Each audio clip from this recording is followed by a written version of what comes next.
Paul, have you managed to get hold of a ravening beast to protect the back entrance to the Something Who bunker? Absolutely. I've got it all covered. I borrowed one from that other podcast I'm on. Oh, the missing episodes one. I hope they aren't expecting any free advertising in return. No. Actually, I'm just hoping they haven't noticed he's missing yet. First missing episodes, and now they're missing a creature. What have you got? Is it a rill from Galaxy 4? The rills, Richard, are intelligent creatures. You can't ask them to patrol the sewers. It's not a Varga from Mission to the Unknown, is it? Not quite as deadly as that. Or as big. The octopus from the Underwater Menace? You're both thinking too laterally. A Highlander? It's Stevie, the Degu. A giant Degu! Wow! No, just a Degu. Isn't he a bit small? I certainly hope his bite is worse than his squeak. Well, actually, he's a herbivore, so, you probably won't get any worse than a nasty nip. Great. The bunker is wide open. I've got an idea. Which is bigger, Richard or Stevie? Richard, obviously. What if I put Stevie right here in front of your face? It's still Richard. Only now my nose is getting nibbled. But Richard looks smaller. Well, that's because I'm further away. Exactly. So, if you could keep him exactly that distance away, and also have him here, then Stevie would be bigger. That's silly. Not as silly as running off with Stevie. I better take him back, hadn't I, before he's missed. I'll see if I can get hold of the Ogrons.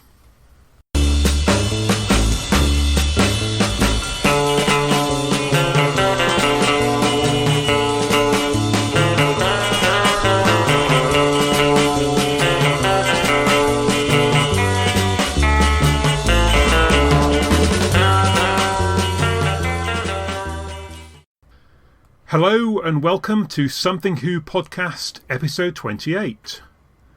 Just when you thought you were out, we've pulled you back in for another of our mainstream episodes where we compare a story from the original series with one from the new. Today we're going to pretend that it's all about giant animals with the huge rat from the Fourth Doctor story, The Talons of Weng-Chiang, followed by the massive wasp in 10th Doctor tale, The Unicorn and the Wasp. When really, all we wanted to do was talk about Christopher Benjamin. Oh yes, well, we're only human. And here to discuss these two stories with their legendary lexical legerdemain are none other than Giles. Yeah, I had to live up to that. Hello. Our very own Dr. Science, of course. And Big Finish's own Jago and Lightfoot author, Paul. Enchanted. So hello to you both. Corks. So, Talons of Weng-Chiang. It's the 6-part climax to season 14. It's the final act of the Hinchcliffe and Holmes era. Written by the legendary script editor. Directed by David Maloney. I don't know if this is a good way of getting into it, but when did you first come across it? Do you remember it going out the first time, originally? I do, yeah. Yeah, all my first memories are from season 14. Uh-huh. I remember quite a few specific moments from that series, but I don't know if there's any specific things from Talons, just a general atmosphere. And if I'm being completely honest, I think the thing that frightened me as much as anything else was the title card that they would show when they were trailing it, which had a big close-up of Mr. Sin. It was on all during the week, you see, so I couldn't get away from it from his hideous face while Talons was airing. Yeah, I think I probably remember him as much as anything from the original showing. Giles? I can't say I have a strong memory of the show, of the series itself. I'm honestly wondering whether I did see this or not at the time. I have kind of mashed up bits of Robots of Death and Face of Evil and things like that. And then Horror of Fang Rock I remember quite strongly. But I do wonder with this one. But then on the other hand, it was kind of ubiquitous, because what I do have quite strong memories of is the Doctor Who, was it Summer Special that TV Comic did? With the sewers photo, with the photo of them down the sewers on the cover. Right, yes. Yeah, so it was always a feature, but I probably encountered it through the novelisation, really, yes. before I saw it on screen, I think, or at least, yeah, so far as my memory goes. which is odd because I just feel like it would have stuck in my mind if I'd seen it, because it's got enough big memorable visuals. Is that a Terrance Dicks novel? I think it is, yes. Not one of his... He does it justice enough, but I mean, I suppose perhaps limited by the page length. One of the few I've reread as a grown-up. Was partly as for research. I was trying to get a handle of his prose style specifically, how he handled certain characters from within Talons of Weng-Chiang. It works well enough that the audiobook is one of my favourites, which Mr. Benjamin narrates. Ah, does he? Right. Nice job, yeah. Oh, might have to look that out. Actually, famously, there is one... I mean, I'm getting ahead of go ahead. everything here, but famously there's one change he makes. He doesn't normally make a lot of changes unless he thinks he can... There's a bit of plot that can be tightened up or something explained that was left vague. But Terrance changes the ghoul, the old lady, played by Patsy Smart. He changes her to an old man. Oh, good lord. Which, I don't know if anyone's ever asked him about, but I can only assume he had some peculiar squeamishness about the idea that an old woman could be that vulgar and unpleasant, and makes it an old bloke instead. And I think possibly cuts out some of his best lines. So he clearly had a problem with that scene. I was going to say, did the lines make it through? She's about the only other woman in the piece as well, isn't she? Or maybe that's it. Maybe he just thought there were too many women. I mean, there's that, and there's sort of non-speaking extras, I suppose. We have one speaking lady of the night, don't we? One speaking lady of the night, and the off-screen Mrs. Hudson, and various cowering... Emma Buller. Yeah. Emma Buller doesn't, of course, speak in Talons of Weng-Chiang, but famously she speaks in the prequel, Talons of Greel from Big Finish. Oh, sorry, it's not taken me very long, has it? Get in there early. Richard, get this back on course before I take over. Well, I mean, I think the next thing really is just initial thoughts about Talons of Weng-Chiang as a story, perhaps. I should let you two go first. I always find it good. It's one of those. I'm sure we'll get into some of the more problematical aspects, at least on some level later. But it is just so damned good. To be honest, this time rewatching it again, it's kind of hard to remember. Oh yes, I need to take a few notes and be looking at this critically, because it is so damn good that you just get swept up in enjoying it. On top of that, for me, there's a little element of location spotting because they filmed quite a bit of it just down the road from me. Oh, of course. The mortuary and the house where the aforesaid mentioned Lady of the Night, and the spot where Doctor and Leela go down the sewers and stuff like that was just filmed at Wapping Pierhead. But yes, it's marvellous. On this occasion, I ended up watching it. I watched most of it on the special edition DVD, and then was reminded at quite a late stage, 5 episodes in, that I had a spanking new Blu-ray sitting on the shelf, and someone mentioned, which had escaped my notice, that they've done something about the rat. So I actually, rat in it? so I went back and rewatched it. It's funny, I was explaining to my missus, who's completely not versed in it at all. I was saying, well, it's about the best, but I was explaining the whole concept of ignore the rat. That every that even the greatest Doctor Who will have some moment that's a bit like that, and it's quite nice what they've done. I feel, and you sometimes can't work out what's going on, but on the other hand, it's probably better than better than what we had originally. Yeah, it's funny you should mention it, because I was going to watch it on the Blu-ray, and then circumstances meant that I actually ended up watching it in bed on my phone via BritBox, and the combination of the contrast of the screen and the size of the screen and everything else meant that when the rat made its very brief appearance on a couple of occasions, I could barely see it, and that actually worked really well. Yeah, because I was left with the impression of a rat without actually being able to make it out all that clearly, and I think that's really kind of what you want in that scenario. Well, we always have to remember that even now, compared, if you go back to the 70s, TV screens were not, and I remember, like most of them were like 14 inches at the biggest, and compared to the things we're watching on these days, quite apart from issues of picture quality and things like that, you could get away with stuff more There is that, Giles, but it is undeniable that even in 1977 it was not a great rat. I think you'd have to be watching it on television the size of Richard's phone to be fooled by it, even in the 70s. People weren't lobotomised before they were allowed to watch television in the 70s. People had eyes.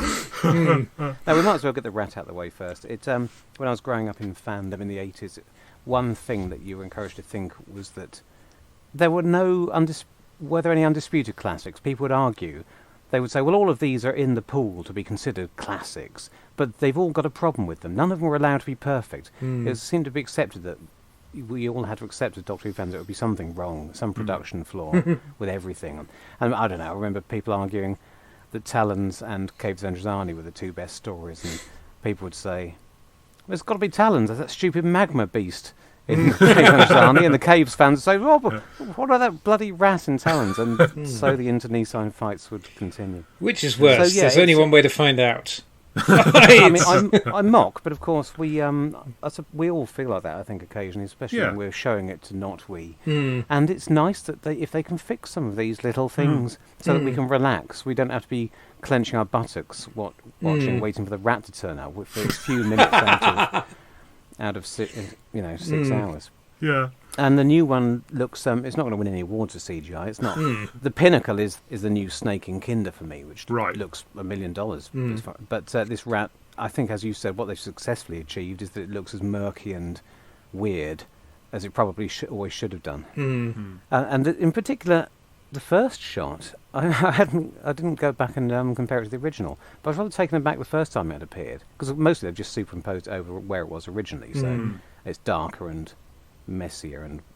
But the first shot where it's creeping round the side of a tunnel wall is rather freaked me out, because I wasn't quite sure what I was looking at first. I think that is based on one of the few shots they used of a real rat in a miniature tunnel. Yes, yeah. And I can vaguely remember that the rat does sort of crawl. Yes, it kind of climbs up over a little semi-upright, and this it looks very freaky. Climbs up over a little grill. I'm not fussed about the rat in the miniature tunnel. I think that one looked all right, actually. Well, there you go. It was the one in the suit, really. But I mean, I watched it in 2 goes, and it rattled along pretty well. And I think what I like about it is it's never the same thing for very long. You know, and a lot of the things that you think about it being are sort of relatively short-lived. I mean, you know, blessedly the rat's barely in it.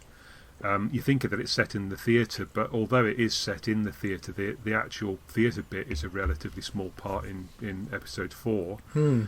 Yeah, you know, it keeps moving on. You keep getting new things. It's the one with Jago and Lightfoot, but again, you get Jago and you get Lightfoot, but you don't get Jago and Lightfoot for very long either. But you know, it's good. I enjoyed it. Yes, obviously it's the best Doctor Who story ever made. But so I'm interested in getting to the bottom of why it is. As you know, I only do research using the About Time series of books by Tatwood and Lawrence Miles, and they rather snippily say in their conclusion, considered by lazy fans to be the best Doctor Who story ever, but on this occasion they're right.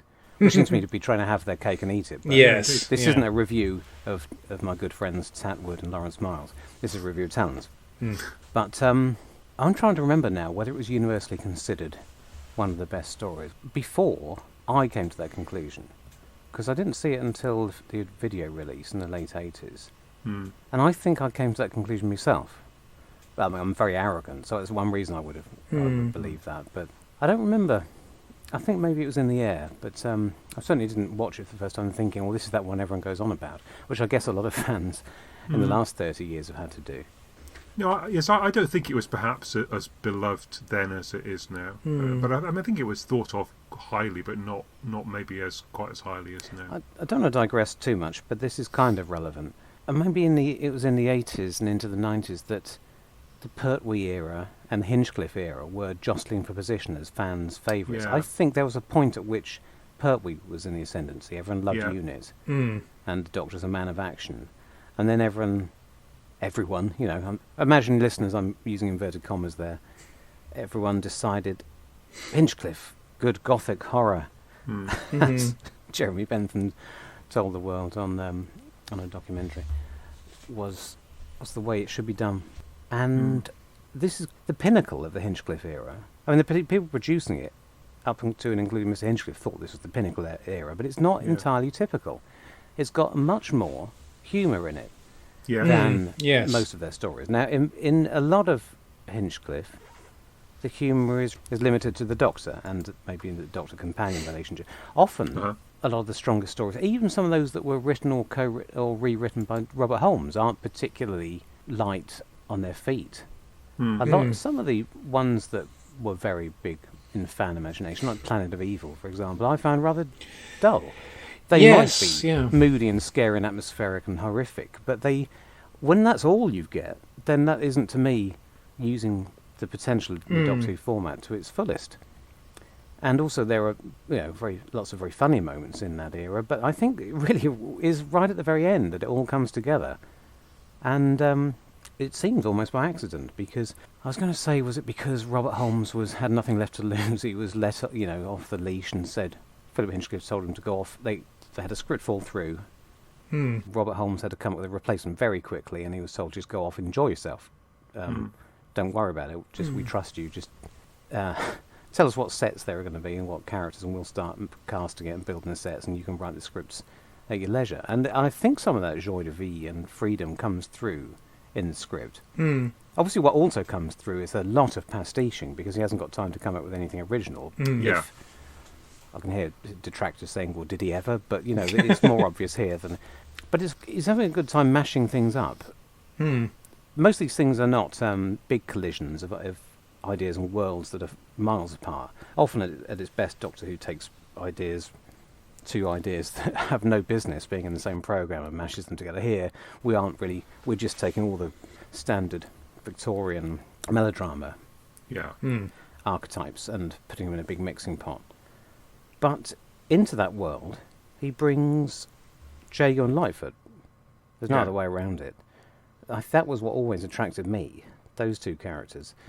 And I think that's the clue, that he was enjoying himself. And although there are some plot points that don't quite tie up, if you look at it too closely, I think probably Doctor Who plots aren't always the tightest, but I think some of the things that don't quite make sense here show that he was writing it as he went along. But none of that really matters to me, because the richness of the script and the dialogue and the fun, scene by scene, you'll just carry through it, like you said. You'd never hang around in one place too long. There's always something new around the corner. Everything is rich, from the Grand Guignol plotting through the dialogue to the sets and costumes. And this is what people used to say about it, even back in the 80s, that it's one story where the production succeeded on just about every level. Everyone rose to the challenge, which is all true. And the direction is as good as it's ever been in Doctor Who. There's some accidents of production that work particularly well. Even, it seems to have been remarkably fortunate in lots of little ways that stories often fall down. I mean, there's a lot of location filming, but they did some of it on OB video cameras, which means you don't quite get that jarring effect. Right. When you switch from the studio video to location film. You've got a middle ground here, where they did a lot of recording in a real theatre, but on videotape. So you're never quite sure where you are, whether you're in the television centre or a real theatre. And then when you switch to actual film on an actual location and back and forth. I've run on a bit there, because there's so many things I like about it, and I wanted to say them all in case I forgot. But I've run out of steam, thank goodness. So somebody else... Can I just pick up on a couple of those points? Yes. Tackling them in order. One thing with what you were saying about this kind of being the acme of the Hinchcliffe-Holmes era and coming at the end, I was just thinking, it got me thinking about it, and I was thinking, well, it's been building to this. I bow to no one in my admiration and love for Liz Sladen, but it feels like this thing snaps into place. I think it's just because Sarah Jane is played in a certain way, and then it's really the... And I was thinking, is it the Tom and Louise dynamic? I mean, we all know famously they didn't get on all that well behind the scenes, but then you just have this succession of stories, because it really kind of starts off in Deadly Assassin, where Tom is a bit off the leash and he's bouncing off old stages playing the Time Lords, George Pravda and the like, and that just works really well from that point of view elevating the humorousness of the whole thing, and then you get two Boucher scripts in a row, which have got his kind of angle on things. Thinking about the ones that feel humourless, they are within the Doctor and Sarah Jane era, where it's all played a bit more straight. Whereas once you get to Face of Evil and Robots of Death, you wouldn't say those were dry scripts, I don't think. So it feels like, the fact Tom and Louise are, perhaps it's just the setup that the leader character, whatever Tom's own reservations at the time, it does work very well with the Doctor. Yeah, you couldn't have the comedy with Sarah Jane, because I guess the character of Leela fits very nicely into that Eliza Doolittle sort of mould and into the period. So that kind of works on that level. But also, the character of Sarah would have been much more in peril and much less able to handle the violence and whatever, whereas Leela has that going too. So she just kind of fits better into this situation. And she also would have, and Sarah, because it would have been her history, she would have known. She would have had the grounding in the history, whereas a lot of the stuff that works very well in this is the fact that, yes, for a change, this is a scenario with which everyone who's watching it is very familiar, because we've all seen Sherlock Holmes and countless things set in this era. And a lot of, but we get a lot of fun out of seeing the Doctor subverting it from one point of view, and Leela coming to it as an alien world, really. Yeah, this is an extraordinarily good point, and it deserves the difference between Sarah Jane and Leela and what it meant for the programme deserves a whole discussion in itself. But you're right. I mean, this in particular, Talons is set in a fictional world. This is not really supposed to be the real London. It's like it might as well be the land of fiction, with a strange melange of a pastiche of other fictional depictions of and so you can't put a real person in there. And with that, we're not criticising Sarah Jane. Yeah, that's she's interesting. Not funny. She can be very funny, and she can be in funny stories, but she's real. And she really would stand it like a sore thumb. She'd spoil it. You couldn't do it with Sarah Jane. Sorry, Sarah Jane fans. But, I mean, I'm sure people will be inundating us with examples of her appearing in some very wacky situations and fully embracing it. But I know what Giles means. So it has been building to this, and there must be a sense of freedom, as much as everybody enjoyed Liz Sladen and Sarah Jane Smith. And I think also with Leela, Robert Holmes spots the potential. She's a great character. They get Chris Boucher to write her twice just to make sure they've got a handle on who she is. Once, second time out of context, and then Rob Holmes runs with it. And I think she's possibly never better than she is here, but then nobody is. Nobody's ever better than they were here. I want to live in the world of Talons of Weng-Chiang, except I don't, because it sounds very dangerous. Yeah. And I was going to agree with you about the OB thing. So as I understand it, that was a deliberate thing that they sacrificed a filming, like a film unit block for the opportunity of having an OB rig set up outside the theatre. And actually, I think it might have been a studio session they sacrificed. Oh right, okay. But right, I just watched a documentary yesterday. That's the only reason. Okay, right. You can beat me to it, but but it does give. There's a very nice dynamism to it that the camera moves and stuff like that into theatre stuff. Yep. Which I think, I wonder whether it would have worked. Yeah, it's a very good point. That you get the film murk, you get it where you need it. And it's a great relief that you don't have it. Oh goodness me, yeah. In the theatre stuff, because if we've been jumping back and forth, then I think you'd lose at both ends. It's I didn't quite get to my conclusion on that point, but you're right. It requires them to use handheld cameras, which gives it a whole new look. So they you actually get an artistic benefit from this production decision. The only way they could afford to do it on their budget. And it's not just. All the big shots in the open auditorium of the theatre could have been shot on film. And equally, they could have done the backstage stuff, the corridors leading up and down to Jago's office, all that stuff could have been remounted in the studio. For some reason, they chose to do them on location, and having the handheld camera following people up and down gives it a whole different feel, which is one tiny little unimportant but undeniable part of what makes this special. It's lucky that it works because OB cameras, I think, famously weren't really good enough for drama. They didn't. Right. I think it's one of the things that spoils the Sontaran experiment. Right. It's not, it's not film, and it's not. I don't think the video cameras on OB were quite as sharp in some way. Yeah. I don't know. But here they get away with it. Yeah. And we don't really see much more of that until the McCoy era, do we? But it's a good. No. Should have been done more often. So coming back to some of your earlier points, so I sort of grew up in this era. I was 7 in 1975 when we had season 12, and then I was 9 at the point that this was shown. So I have quite strong memories of particularly this season, but I think all 3 of those seasons. And the funny thing is that at the time, my dad was a big Pertwee fan. I was kind of feeling, I've kind of missed out on Doctor Who. There's these fantastic Troughtons that I'm reading in the Target books that I haven't seen.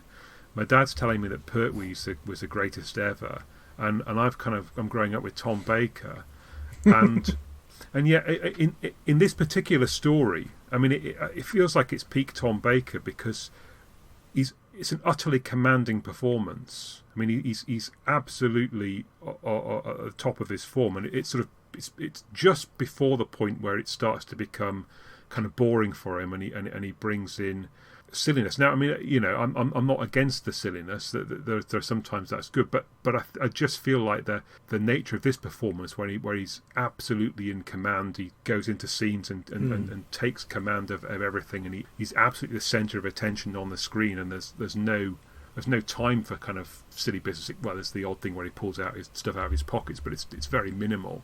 I feel it's perhaps his best performance.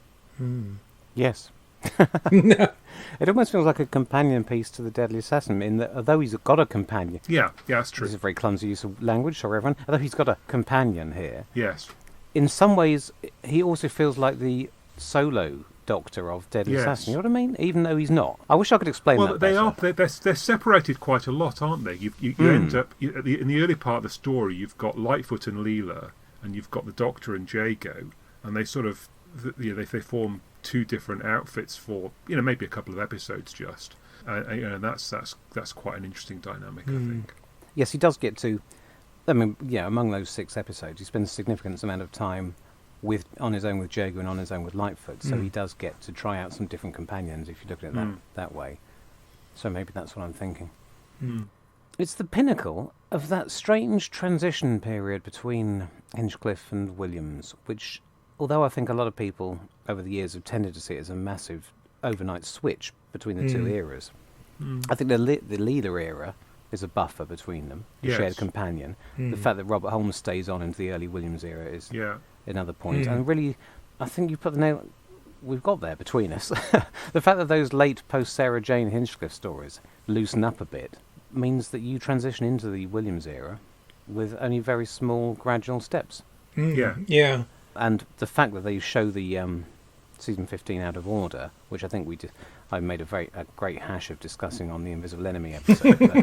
The fact that the order ends up being it alternates between Hinchcliffe stories like Horror Fang Rock and Fendal, and the big space operas that we were going to get more of. Also helps transition it. So I'm glad we got to the bottom of that. Sorry, everybody. I'm a big believer in showing you're working out, but possibly we should do it before we start recording. We haven't really yet talked about the cast. I mean, we've talked a bit about Louise Jameson and Tom Baker, but it is a very strong cast all round. Oh, absolutely. Yeah. Where do you want to start? They are uniformly good. It's very hard to think of a Is it Michael Spice as Greel? Yes. Yeah. I don't know anything about him, but so I'm going to start from the bottom up, with no offence to Michael Spice, but he's possibly the least well-developed character here. But in the pantheon of ranting megalomaniac villains, I think he gives one of the better performances, because he really does skirt that thin line between making just juicy enough and going completely over the top, which I think is what you want. So, very happy there. Yeah. I mean, take it away from cast and characters and back towards the story again. I do think it's as brilliant as it is. It slightly deteriorates for me towards the end for a number of reasons. But I think Chiang is so much the focus of our interest. Yes. And he's a much more interesting, multi-layered, developed character as a villain, that when he disappears and we've only got Greer left, it loses a bit of depth. And there are other things in the last episode. I mean, there's that huge info dump as well on a couple of occasions where we suddenly get Tom Baker ranting about the 51st century in a sort of semi-incoherent way. Yeah, I mean, in a sense, it doesn't really matter because it's just a whole load of random stuff. You can just sort of ignore it if it upsets you. It's the offhand world building that Robert Holmes and George Lucas are both very good at. And if you want to know more about the 51st century, there are other fictional explorations of it. Yeah, I just feel it's a bit heavy-handed, and I think Holmes does better elsewhere. It feels to me less like world building than a whole bunch of exposition to kind of explain who Greel is and why he's ended up in this century. It doesn't all tie up. Okay, to use another digression, are we all familiar with the theory? It's been strongly posited quite recently by some clever people that this was originally written with the Master in mind. In fact, I think we know that for a fact that Holmes wanted to bring back the Master. Yes. And Philip Hinchcliffe wouldn't let him. But if you imagine the Master there, instead of Greel, he's lost his time machine, he's in a decaying body, having to take other people's life essence to keep going. Yeah. He fears that time agents are looking for him. Maybe some of that world building, whether you like it or not, was a desperate last-minute rewrite to change it from the Master to a human character. But I don't know if anyone's got to the bottom of that. There's been a lot of script archaeology, but more recently it's been focused on the story that's replaced, The Foe from the Future. And that also complicates things because Holmes did nick a few elements from that. Not enough that it gets sued by Robert Banks Stewart, but just enough. And of course the line The Foe from the Future even makes its way. Yes, it does. Whether as a tribute or a sort of just tip of the hat to... Well, Robert Banks Stewart had well and truly left him in the lurch, hadn't he? By all accounts, from what I was reading in the production notes, that the whole thing kicked off. Remind us then. I've forgotten where it went wrong. I believe Bob Holmes went off on holiday, having commissioned Robert Banks Stewart to write a six-parter. Or I think the first episode had been written, and maybe that rings a bell. Commissioned him to write the rest of it, and he came back from holiday to find no scripts and a note from Robert Banks Stewart saying, "I've just taken a job on whatever." Shoestring. I'm just wondering what it was, but he'd just taken a job. Yeah. I had a feeling it was something about the right era, isn't it? I had a feeling it was something for Thames or something like that. So right, okay, naughty. But anyway, so that's where he suddenly found himself. Do we know why they didn't just try and finish that storyline rather than coming up with something new? I don't know, and I guess perhaps it was too much. Because that's what they did every other time that Bob Holmes. Yeah, that's true. Had something unusable on his desk. But I guess he just really didn't have anything probably past the first episode and some notes, which probably wouldn't have been quite the same. He perhaps just had more appetite for this story. Yeah, well, it's interesting that the other thing that I was going to mention, it relates to the structure and to the characters and all sorts of things. One of the things we often think about this is it's another example of that 4/2 split approach to doing a six-parter. And in this case, it was apparently actually written that they went into production on the first 4 episodes, and then Bob Holmes hadn't written the last 2. Okay. When they did it, and they more or less wrapped production on the first 4 episodes, and then picked up with the last 2. So I think he wrote them over the Christmas break, and they went back in to finish it. And he'd promised not to use any location filming for the last 2. Because they used it all up. So So again, that's not really. It's just one of many tiny little reasons why the last 2 episodes feel slightly less. Well, there's the location shot, the point of view shot out the window, apparently, and that must have been one of the first things. Hang on, does Jago ever appear on location? Well, on film. Does Jago ever appear on film? That's the question. Yeah.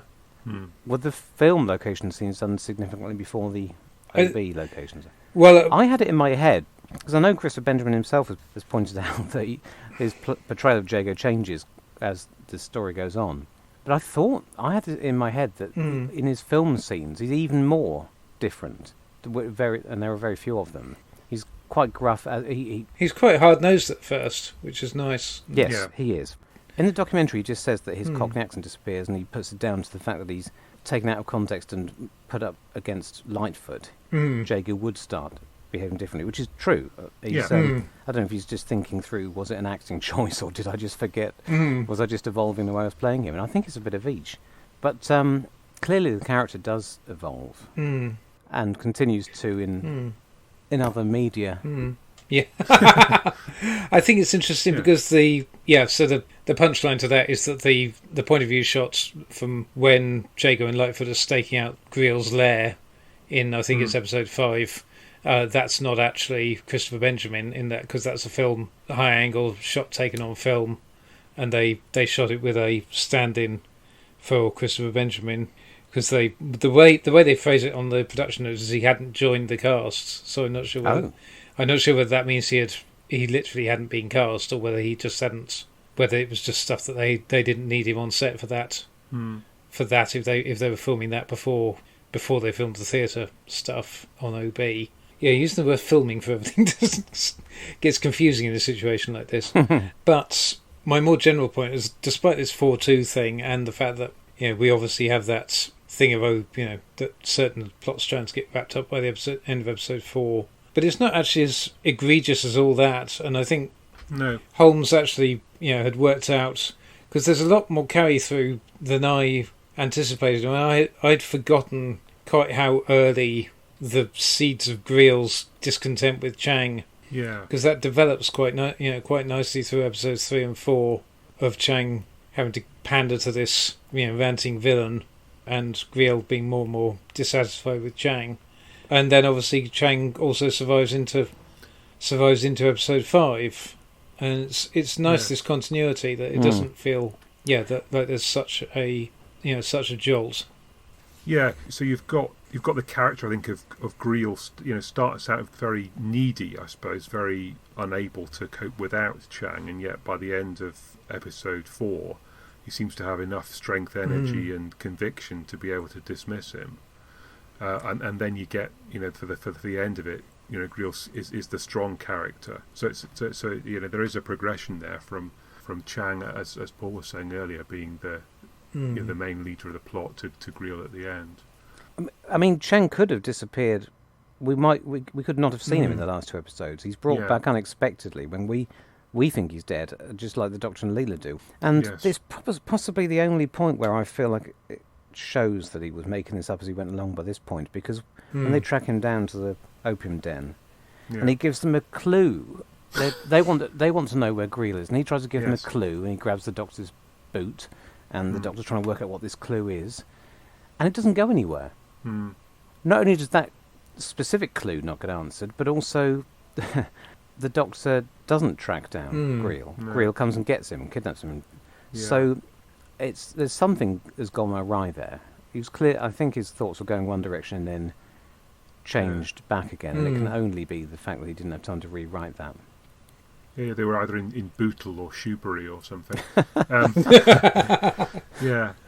I mean, and then there's that other strange bit, at the end of episode 5, where they come up with the brilliant plan, despite the fact that on 2 previous occasions they've been at Lightfoot's house and got, overpowered by Chang and his assassins, that they decide to wait for Greel again, and then exactly the same thing happens for a 3rd time. It feels like, why would you allow yourself to get surrounded and overwhelmed when you could be on the attack yourself and go out there? But clearly it has a way of resolving the plot, but it just doesn't seem to have very much consistency of logic about it. No, it gets away with it because there's still enough charm and enough going on. Yes. And in terms of how much Bob Holmes was planning ahead, one thing was he planning that Jago and Lightfoot would meet up and become a double act for the last 2 episodes, or did he just look at his cast of characters? He's been spinning his plates, moving things around, moving the Doctor between Leela and Jago and Lightfoot. And when the Doctor and Leela get back together again, he's not just going to drop them from the plot, because he's A, that would be dramatically unsatisfying, and B, he's a professional. He's told what sets and actors they need to employ, and he's not going to start mucking around.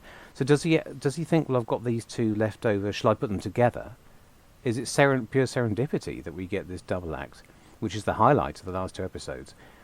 So good together. We're so enjoying their relationship that we don't care that they escape in a dumbwaiter and then get captured again immediately. Oh, yes, A yeah. completely egregious bit of padding. Yes. If you want to see Jago in a dumbwaiter again, listeners, your dreams may well come true later this year. Yeah. Well, that is genuine padding, isn't it? Because they were episode 6 was underrunning, and so they moved the first few minutes of episodes. Here comes Dr. Production Notes to make it clear. Yeah. They moved a few minutes from episodes 5 to 6.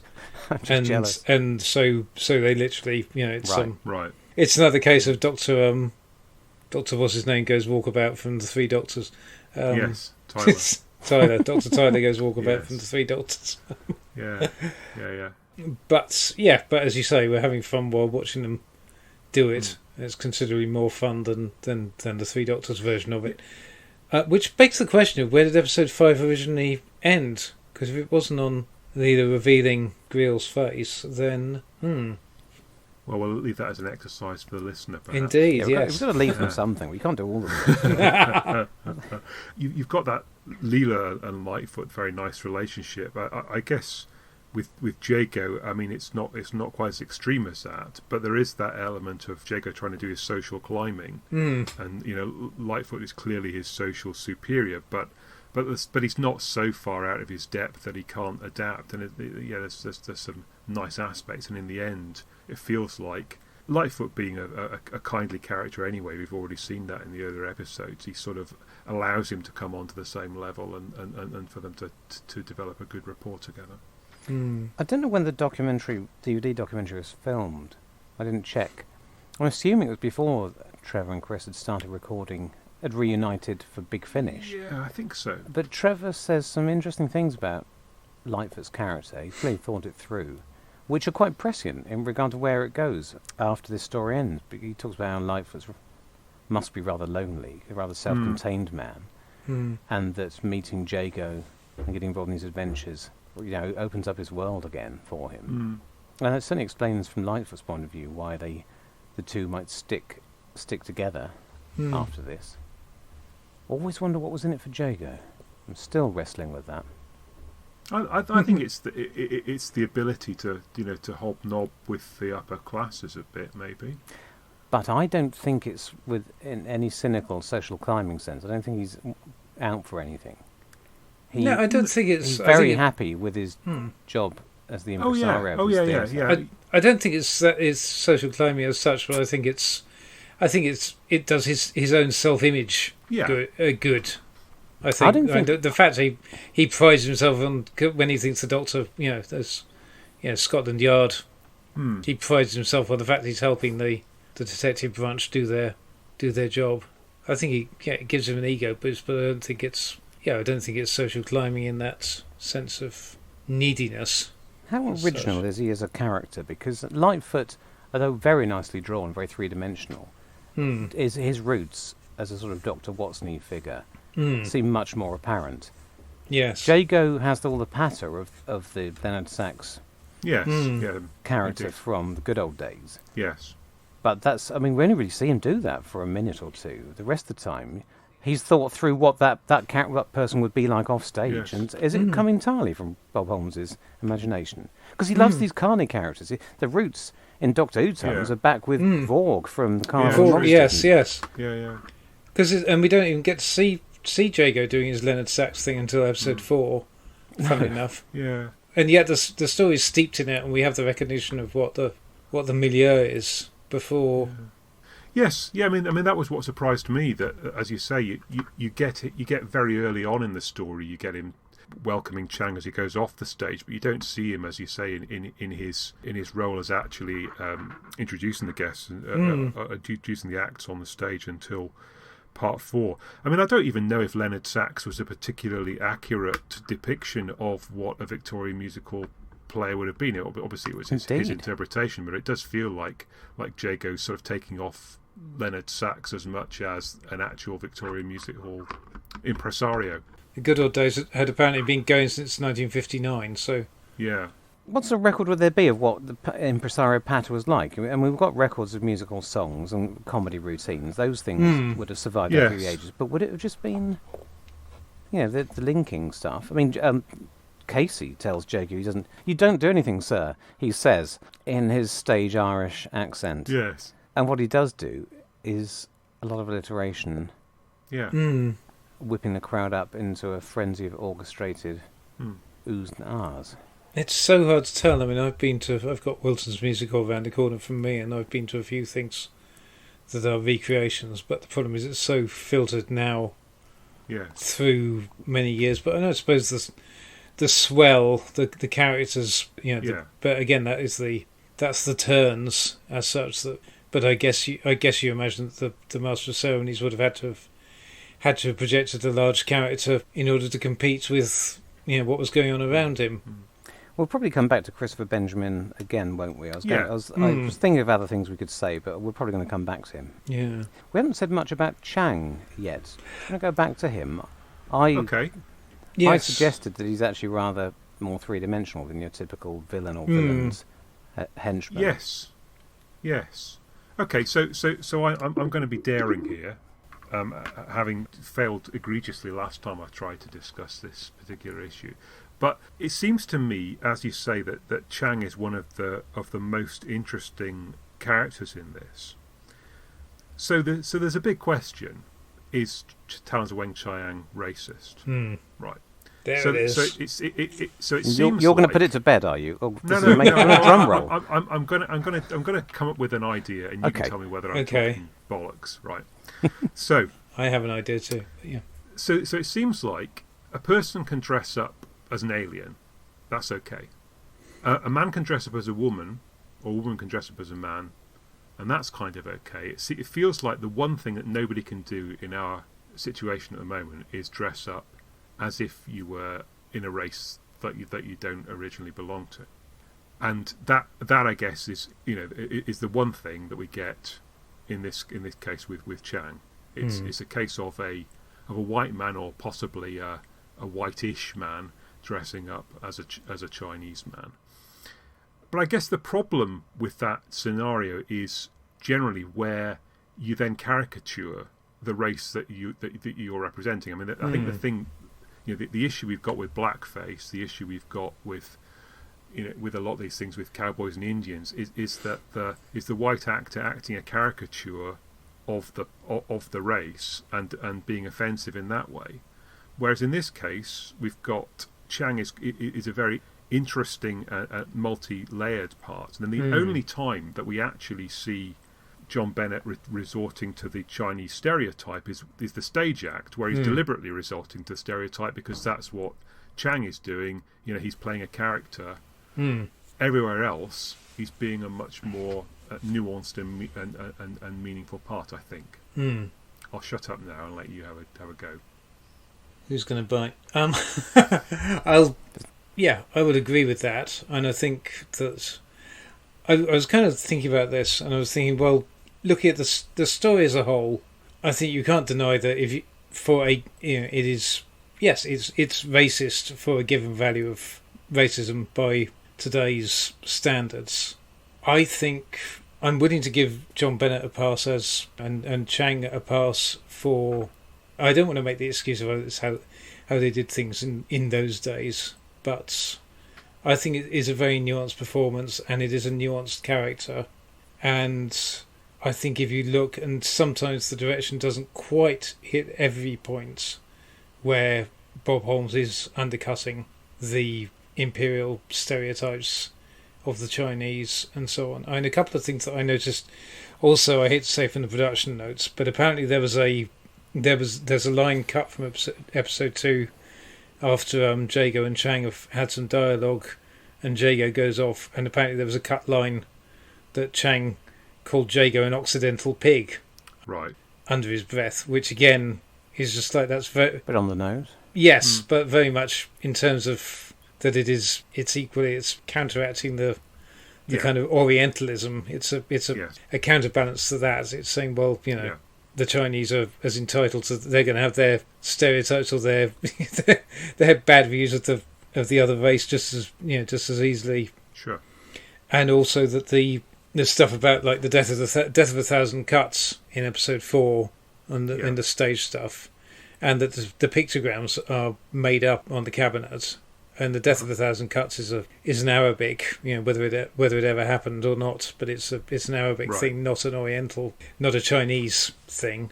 So I think that's all interesting, and obvious lines like the one of us is yellow, and stuff like that. It's all signs that Bob Holmes is trying to undercut, is having fun at the expense, and given the time, I think he wouldn't have, compared to now, where you'd need to have a soapbox speech saying racism is bad. Okay, I think given the time, I think it's the undercutting is there, but he wouldn't have necessarily felt like he needed to have the Doctor stand up on a soapbox. I know people have a problem with the Doctor's thing about the I think when they get attacked after they've been attacked, I think doesn't he refer to one of the Tongs as little men, and we were attacked by this little man and all these other little men. And I think that's a bit icky, but I guess you can also I think it's just the Doctor being the Doctor, or Tom's Doctor being the Doctor. I think my fundamental point would be that Talons of Weng-Chiang is, to use a buzzword, institutionally racist. Basically, because it comes out of what we would now view as a racist institution and a racist time, and just culture. And just a product of its culture. Just an insensitivity to certain things that we now that make us cringe, and we've all and so you wouldn't. The yellow face makes us uncomfortable, obviously, and these days I guess the obvious thing would be that you'd have a heroic Chinese character in there as well. Probably would be added to the mix. So it's in some ways it is tokenism that you'd say that would but that would be like the Hollywood movie solution to doing this kind of thing. If you wanted to make a movie about frenzy of tongs, then you'd also stick in the good Chinaman who is part of the probably played by Jackie Chan, helping to. So the issue is less Chang. It's the other caricature parts of the Chinese. That no one else gets a decent shot at. Yeah, exactly. And I just don't think in this day and age you look at the entire structure and just think you can't do that for obvious reasons, that you are stereotyping an entire race by one characteristic. That every Chinese person that's in the story, and there aren't any Chinese women in it at all, is a fiendish Tong member.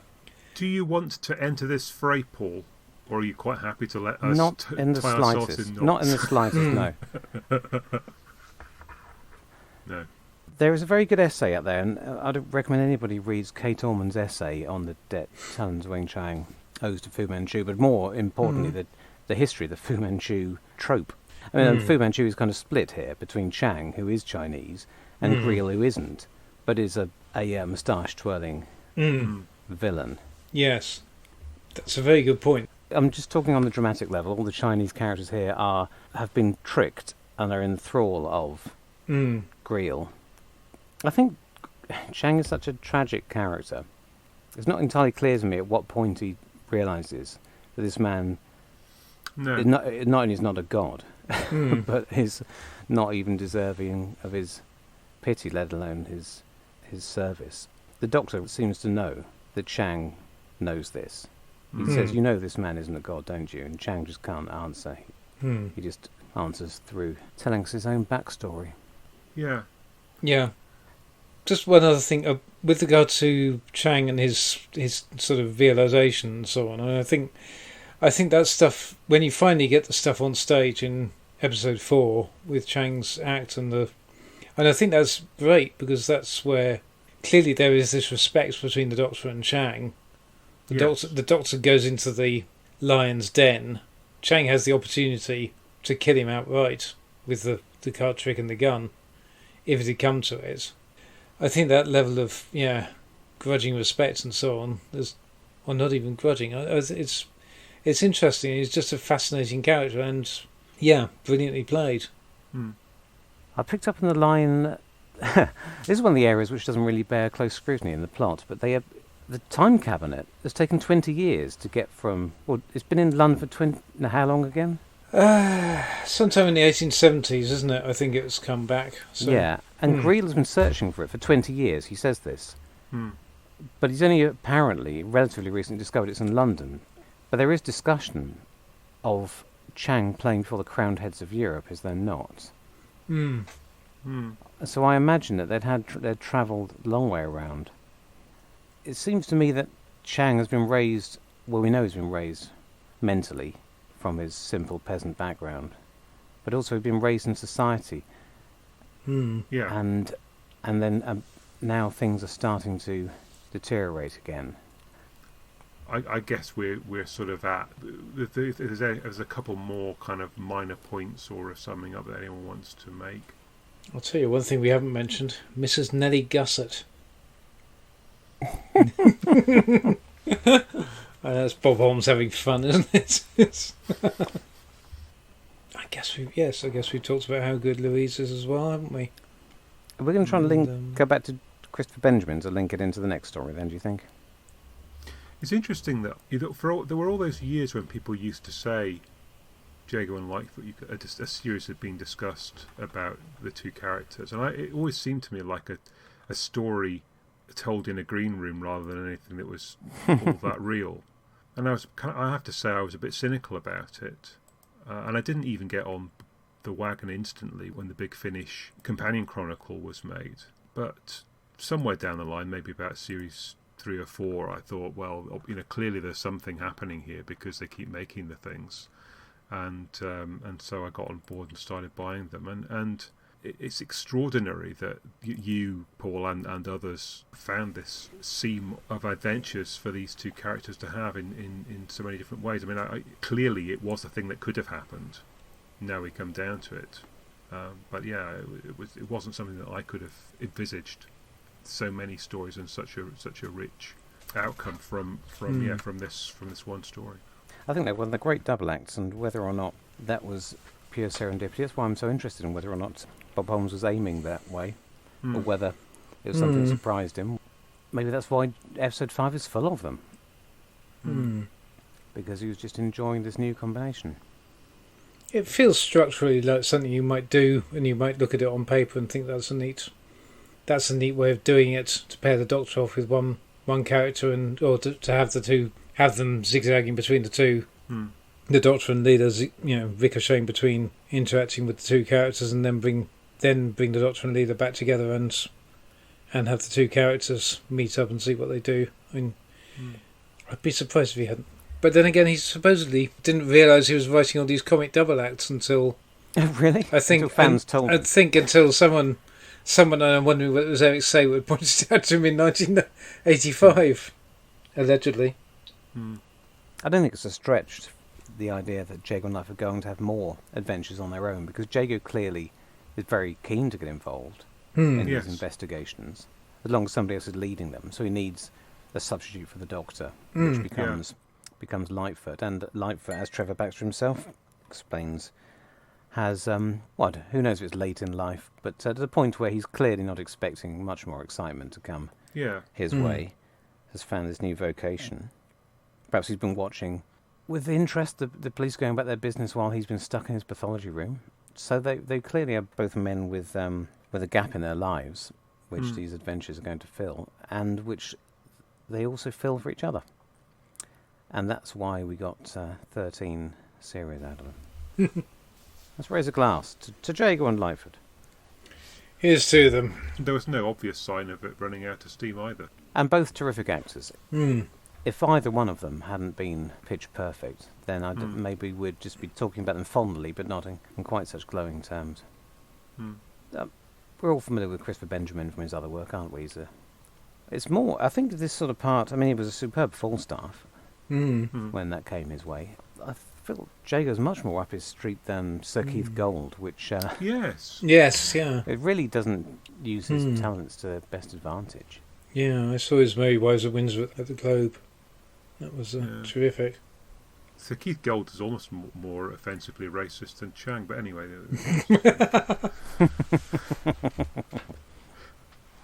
Deep cut. So, anyways, Christopher Benjamin, great bloke. They should bring him back. Yeah. Yes, they should. Yeah, well, from one of the great double acts to a single act, I suppose, in this. So, Unicorn and the Wasp, written by Gareth Roberts, directed by Graham Harper. It's in the middle of Series 4, the latest in a series of celebrity historicals. And, yeah, Cluedo meets Agatha Christie, I guess. Yes. It is Cluedo meets Agatha Christie, isn't it? But I suppose, it's 90% Agatha Christie, and I think it's only Cluedo to the extent that Cluedo rips off Agatha Christie, and it's an excuse for a few more cheap jokes, isn't it? Yes. I mean, the main thing in fact, it starts with Cluedo jokes, I think, but quite quickly, which I guess hooks in the non-expert viewer who knows a bit about murder mysteries, but not specifically what Agatha Christie. It's a journey, really, for a casual viewer to be sucked in via Professor Peach with the lead pipe in the library jokes, and it comes through to a homily about why Agatha Christie is so great and why her work will live on over the course of 45 minutes. Yeah. A less obvious target than Charles Dickens, I suppose, who also gets some belated gags at his expense. Yeah, in the course of which it almost becomes what Vincent the Doctor is a couple of years later. In that, it's finding Agatha Christie at a low point in her life and giving her the opportunity to see that things will pick up later.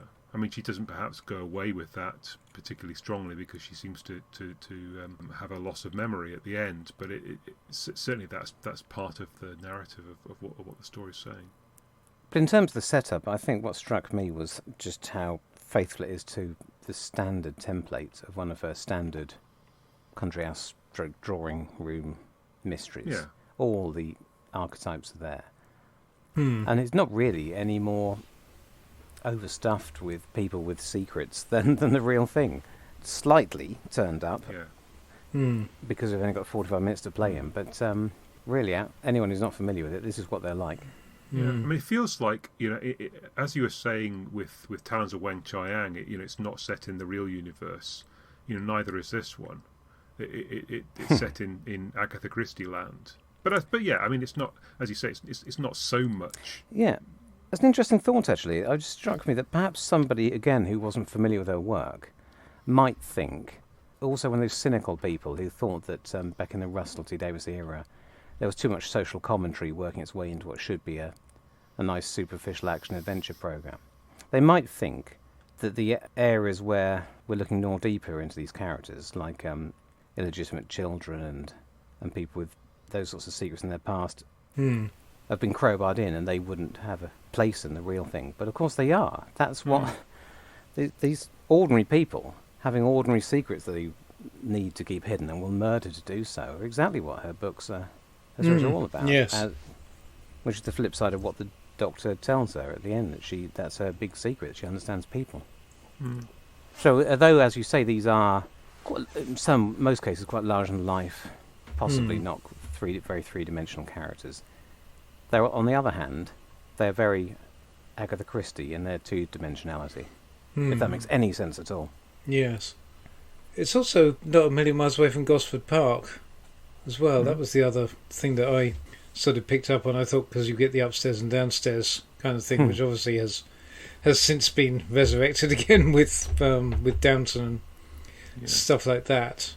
Everything else we're saying it reminds us of course, is all stuff that owes a great debt to Agatha Christie. There's one more. Yeah. One of the ones I thought was most interesting with hindsight, and this may be a completely superficial link, the scene where the Doctor starts interrogating the suspects, and because we've only got 45 minutes, they cut quite quickly between several different interrogations. We get a few question answers from each person into cut, chopping up the timeline, which is exactly how it's done in Knives Out. I don't know if either of you have seen that, which was a very successful recent attempt to reinvigorate the traditional murder mystery. And they use a very similar technique because it's a cinema film and not a novel.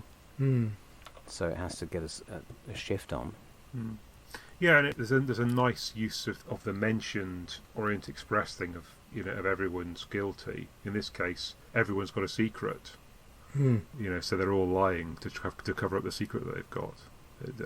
I quite like that. I mean, what we have sort of somehow inexcusably avoided saying so far is just how funny this is. That's something funny. they've got in common. Giant animals, Christopher Benjamin, and being very funny. And set in a fictional world. Sorry, go on. And it gets humour from all sorts of places, but it gets humour from... Well, what exactly is it? It's not in any way parodying Agatha Christie, but it just gets fun out of what would happen if the Doctor and Donna turned up in an Agatha Christie universe, which is the best way of doing these things.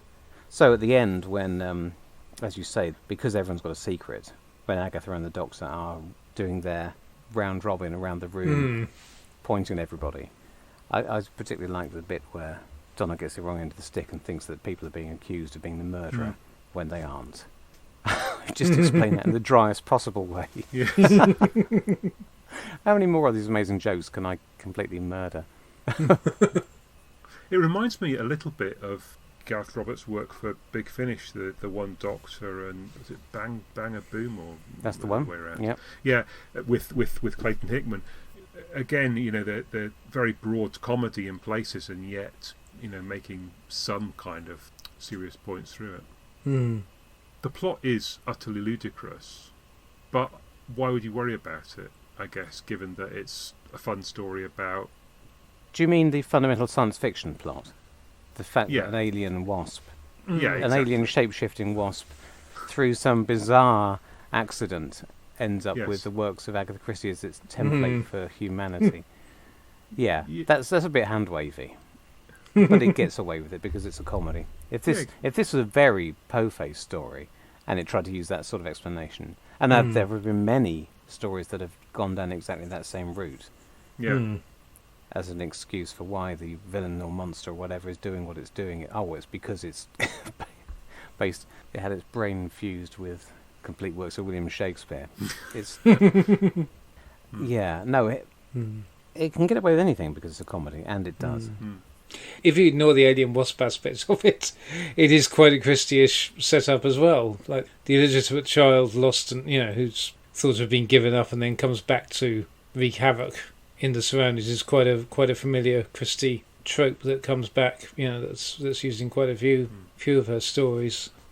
Yeah, I mean the other thing that's quite Christie-ish about it is that you couldn't possibly guess it.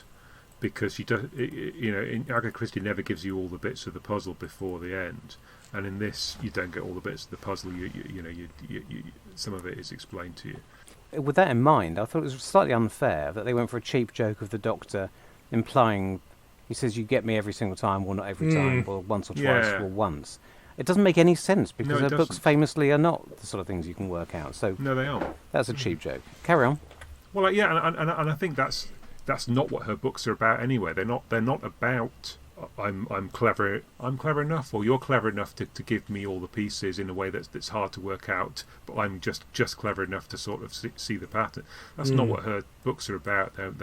They're more, as the Doctor says elsewhere, about human nature and about, I guess, just the fun of the milieu that they're in, and I suppose the detective aspect of it. But you're never really supposed to put yourself in the shoes of the detective and work it out before they do.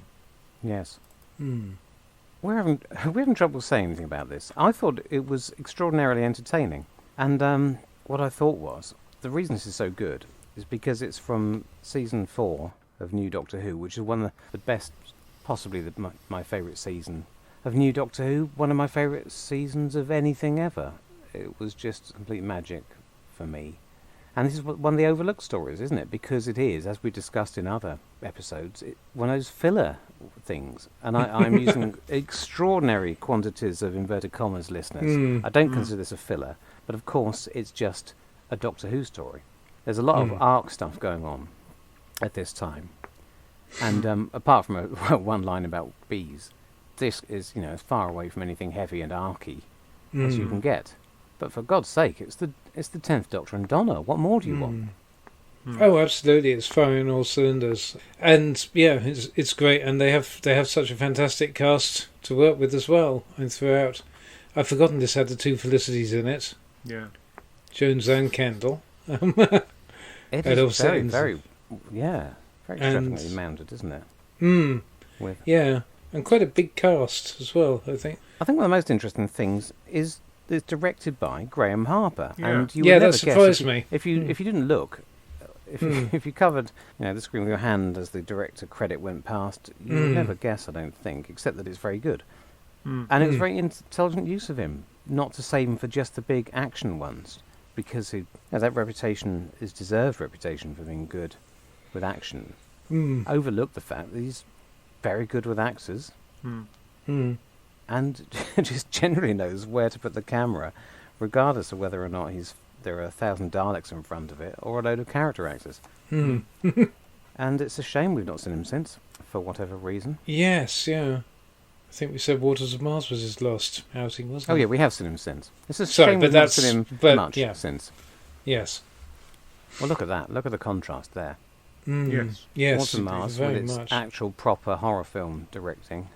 Yeah. We seem to these days. Doctor Who seems to burn through directors. I mean, there's hardly any that come back again and again. But maybe that's just the film industry. I don't know, or the TV industry. But it does feel like every showrunner has a few favourites, but not even.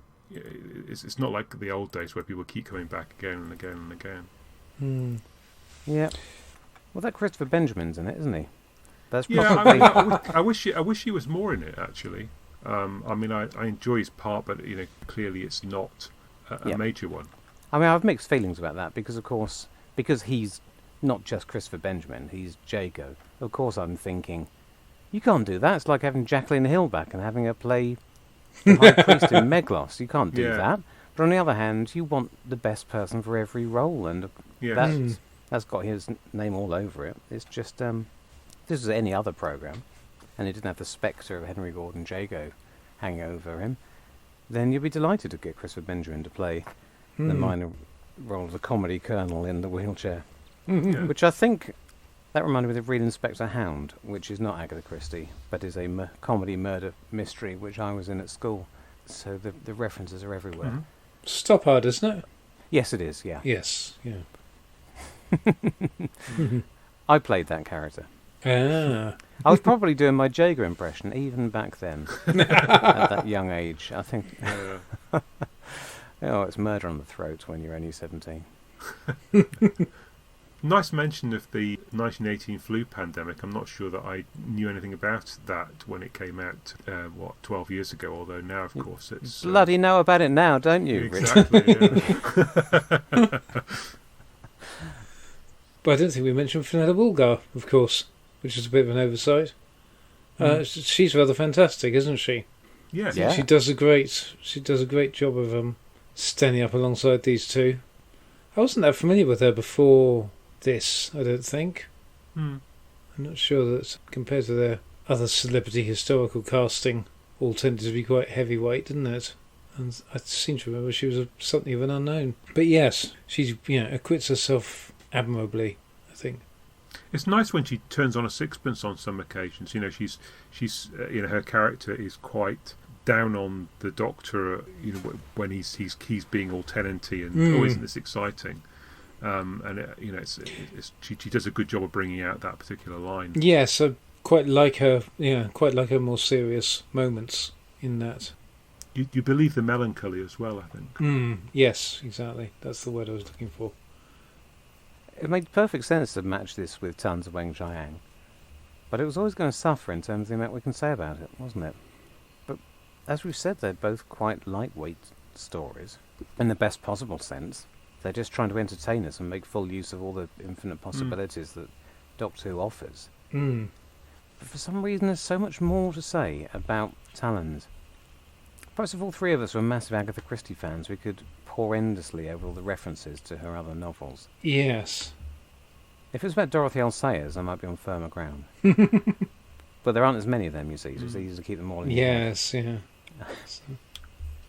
Yeah, I think I've probably read one Agatha Christie and watched dozens on telly. I think that's about my level of knowledge. Oh, she had done, Fenella Woolgar had done Bright Young Things a couple of years, 2003 that would have been. Right. Is David Tennant in that? Yes, apparently it was David Tennant suggested her casting. Still not seen it. Oh, right. Excellent. So I guess there was a bit of form there for sort of 1920s-ness and so on. Recently there was a radio play which annoyingly it involved Sayers Allingham and Christie, and she, I think, played Sayers rather than I was I was a little disappointed that she didn't get to reprise Agatha Christie. It's interesting. I mean, it's only 2008. It's only 12 years ago, and yet it seems that they have to really telegraph the fact that what's his name, Roger, and the servant character are in some sort of love affair.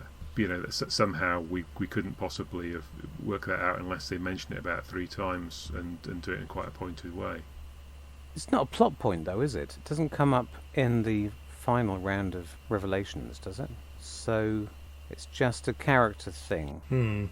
So Roger's dead by that point, though, isn't Yes. he? By the time he gets to the... Yes, yeah. So he's not going to be accused of anything. Well, you see, that's the point. That's possibly only a note that doesn't ring true. I don't mean that as a criticism, but if those 2 characters had been in an authentic Agatha Christie, it would have been incredibly important to the plot. Yes. That they were gay. Yeah. Whereas here, it's representation, isn't it? Yes. It would have been a... Yeah, it would have been... It's why not? Why not show a larger palette of human condition? And do it with a joke. I do miss Donna being slightly less politically correct about it, Yes. less sensitive. She was all she cared about was that it was one less opportunity for her, didn't she?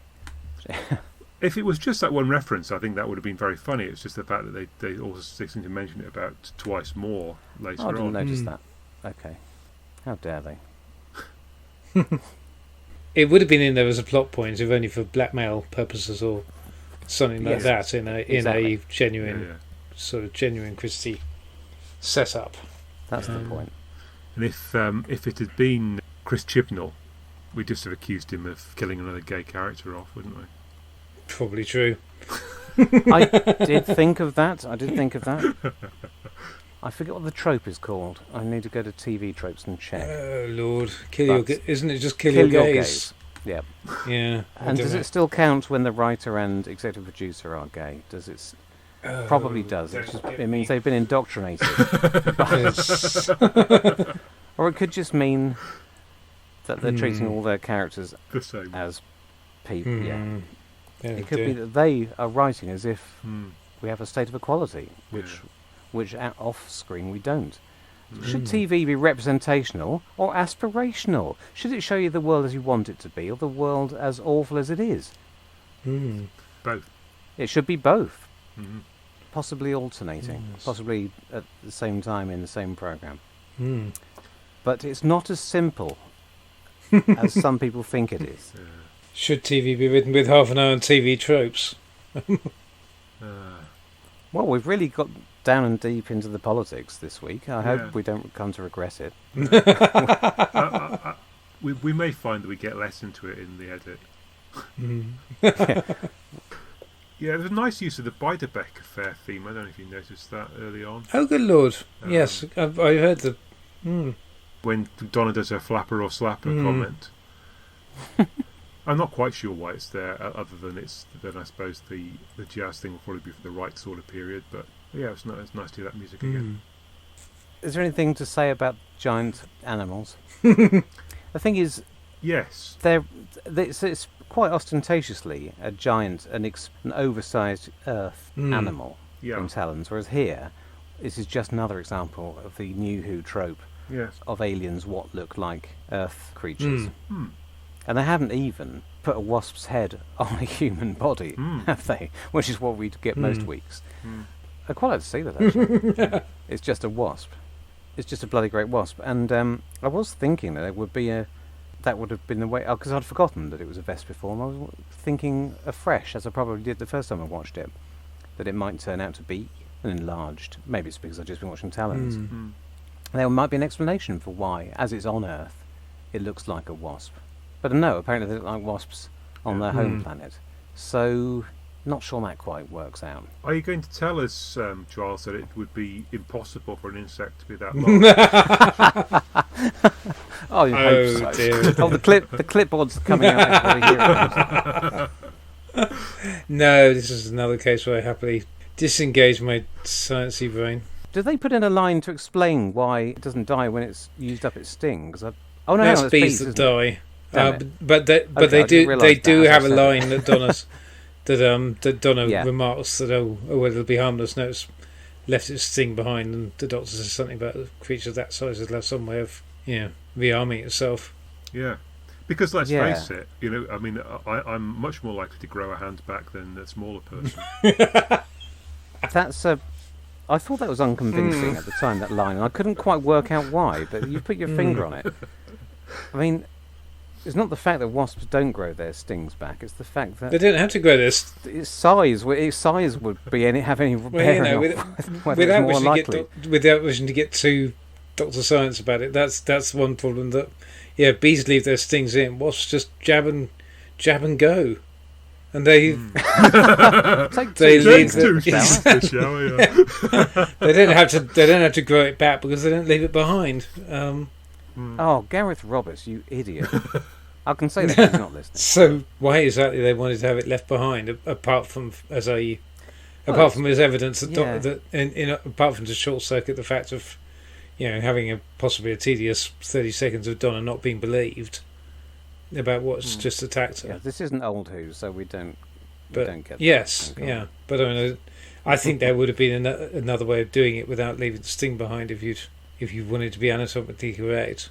So are we going to see this as some sort of convergent evolution that something like a wasp emerges eventually on any sufficiently advanced Vespiform, I guess that's what it means, isn't it? Yes. Bloody hell, Richard, if you want to see it that Yes. way. I just thought it was a bit of fun. But no, apparently we've got to have an explanation. How big are the picnics? How big are the picnics in the Ice Galaxy? I mean, really? Wasps are the personification, I think we all agree, of evil on the planet Earth. So the Vespiform should be as much of a threat as the giant vampires, shouldn't they? In galactic terms. Maybe there's potential for more more hot Vespiform action. Yeah, having talked about bow ships and vampires a couple of episodes ago, maybe there's potential for the fly swatter of Vasilon.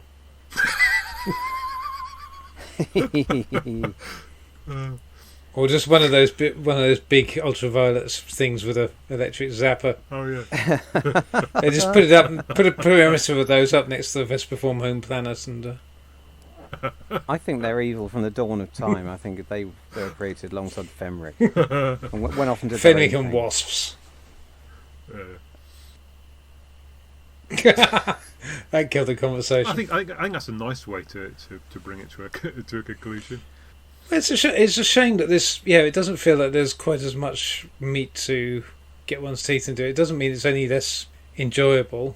The Unicorn and the Wasp. It's got a lot of things going for it, but it just doesn't quite feel like there's really the meat to get stuck into in the same way that there is with Talons. And partly that's just going to be a function of the fact it's 1/3 of the length. But it's not got any great themes. I mean, is there a class thing going on here? And I suppose there is a bit with the Unicorn, with Felicity Jones's character, and they don't dwell on it. I think, do they? Depth, do they? Thank goodness. We've got Gosford Park for them. Yes, yeah. Well, it might. Apparently. Well, yeah. So in Gosford Park, I think it's Clive Owen plays the Wasp. Yeah, well, I think if we've given that our best shot, then it's been fun. I've certainly enjoyed discussing both of them with you, and you can be sure that from the bones of that a sparkling hour and a half of repartee will emerge in the edit. So thanks both of you. Thanks for your company and for your thoughts on those two stories. Quite all right. Thank you. It's a pleasure watching them. I was planning to sit in front of my PC with my headphones on tonight anyway, so I might as well do a podcast while I'm here. Well, yeah. Given the rapidity with which you're churning out podcasts these days, Paul, I fully believe it. Crikey. Did I suggest this combination? I think it came... Yes. I remember how it started. I said, we've done a few duffers recently. Let's go for a classic. Yeah. Let's go for Talons. Let's go for the top job. Well, I think at least we've proved the point that we don't need bad stories to get stuck into and find stuff to talk about. And anyways, it's not one of those cases where you just run out of stuff to say other than when it's good in it.